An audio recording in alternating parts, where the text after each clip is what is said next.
थाना पुलिस चाहे होके अधिकारी, मोरे मजनुआ हीरो सबसे भारी।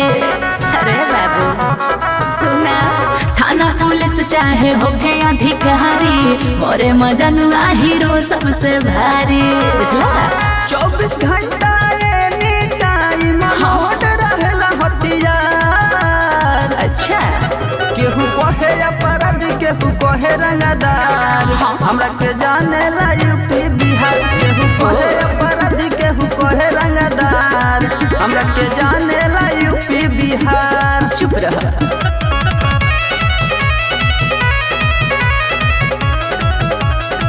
हमरा के जाने ला UP Bihar, UP Bihar, UP Bihar.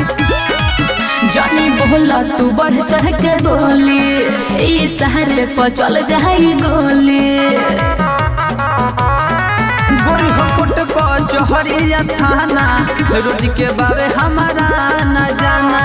बात होला पिस्टल से खाली मैटर होला यार पार।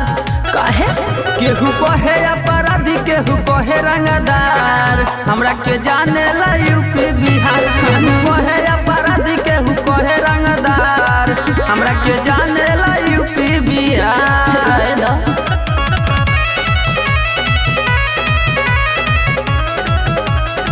हमरा के जाने ला UP Bihar, UP Bihar, UP Bihar.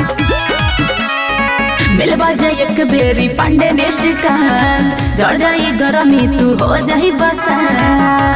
अरे मान जा बानी बहुत बदनाम है गोरी, तबे बनल बाबर का नाम है गोरी।